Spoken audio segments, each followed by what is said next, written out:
Қайырлы күн, бүгін сіздермен осындай фисташковый рулет жасайтын боламыз. Подписаться батырмасын басып, лайк басып, комментарий қалдырып кетіңіз. Ингредиенттерін описанияның астына қалдыратын боламыз. Бізге қант, тұз және фисташковый мука керек, және де жұмыртқаның ақ уызы қажет. Ақ уызды ыдысқа салмас бұрын ыдысымыз өте құрғақ болу керек, бір тамшыда су болмау керек. Бірінші тұзымызды саламыз, одан кейін қантымызды саламыз. Миксердің жай жылдамдығынан бастап, біртіндеп жылдамдықты көбейте отырып, осылай жақсылап миксерлейміз.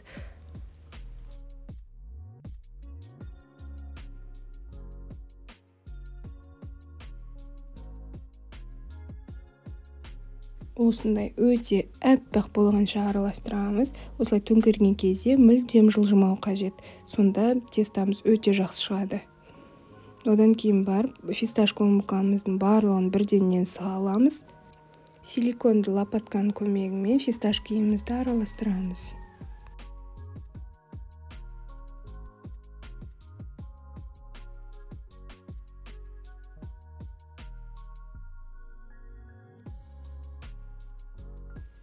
Осылай 30 секундтай бір келкі болғанша жақсылап араластырыңыздар, ішінде түйіршік қалмасын. Дайын болған массаны листтің бетіне міндетті түрде пергамент қағазын төсеп, соған саламыз.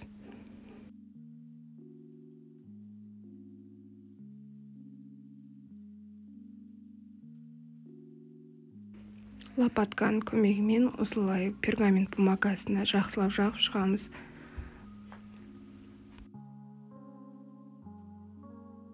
Барлығын жағып болғаннан кейін қызып тұрған пеште 160 градуста 15-20 минутқа пісіріп аламыз. Рулетімізді пештен алғаннан кейін барып кремімізді дайындайтын боламыз. 33% сливкеге қантта салып, бірденнен барлығын салып араластырамыз. Бірінші миксердің жай жылдамдығынан бастап, біртіндеп жылдамдықты көбейтіп отырасыздар. Қанттың орнына қант ұнтағын салсаңыздар да өте жақсы болады. Массамыз кішкене қоюланғаннан кейін бірден творожный сырымызды саламыз. Немесе крем-чиз қалағандарыңызды салыңыздар. Жақсылап бір келкі болғанша, ішінде түйіршіктер жоқ болатындай етіп, жақсылап араластырыңыздар. Мендегі видеодағыдай қоюлықта болса болды. Одан кейін айта кететін ескерту, крем-чизіміз бен сливкеміз міндетті түрде тоңазытқышта тұру керек, бір қалыпты бір температурада болу керек. Сонда ғана креміміз шығады. Егер де тоңазытқышта тұрмайтын болса, креміміз шықпайды. Әркімнің миксері әртүрлі, сондықтан осындай қою әдемі крем болғанша жақсылап араластырыңыздар. Коржымыз дайын, жақсылап суығанға дейін күтеміз. Жылы немесе ыстық болмау керек, онда сынып кетеді.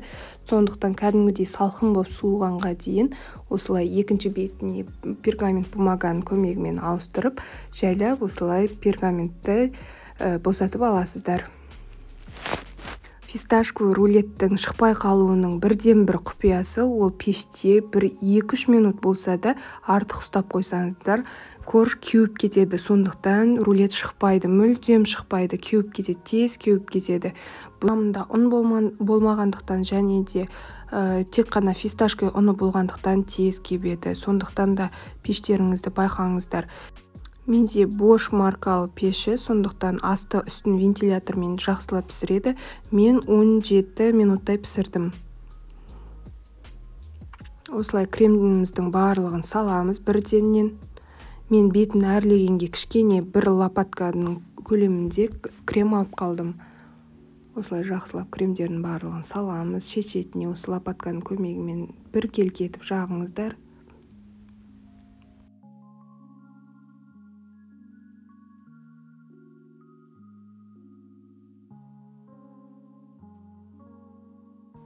Мен ішіндегі салмасына малина салдым.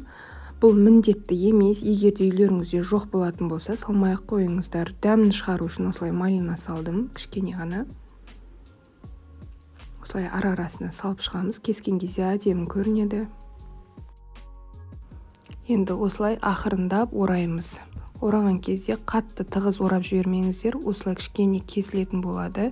Жақсы шығу үшін және трещиналар болмау үшін тығыз орап жібермеңіздер. Осылай жақсылап орап алыңыздар барлығын.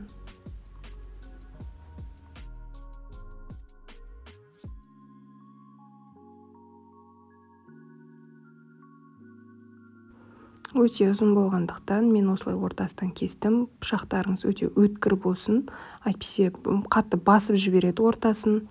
Сондықтан өткір пышақты алдын ала өткірлеп алған дұрыс. Екеуін осылай қойып, бетін әрлейтін боламын. Өздеріңіз қалаған насадкамен, қалаған узорды салсаңыздар болады. Мен осылай жасадым.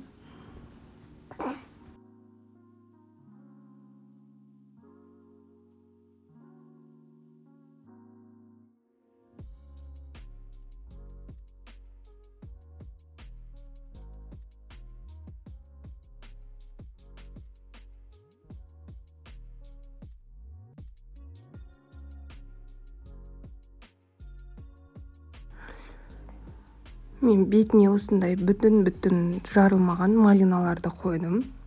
Сіздер клубника, ежевика өздеріңіз қалағандарыңызша салсаңыздар болады, голубика немесе.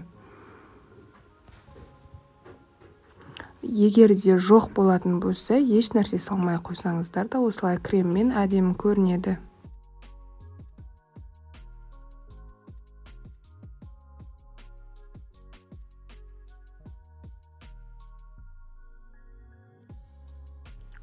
Фисташковый мука кішкене алып қалған болатынмын, кішкентай шай қасықпен. Осылай бетін сәндеу үшін кішкене жасыл әдемі болып тұру үшін саламыз. Сіздер мята, басқа да осындай жасыл заттарды қолдансаңыздар болады, немесе мүлдем қолданбай қойсаңыздар болады. Осылай әрлеп қойдым. Міне осындай әдемі болып шығады. Міндетті түрде жасап көріңіздер, өте оңай. Дүкендерден сатып алғаннан көрі үйде жасаған тиімдірек және арзанға түседі. Міндетті түрде жасап көріңіздер.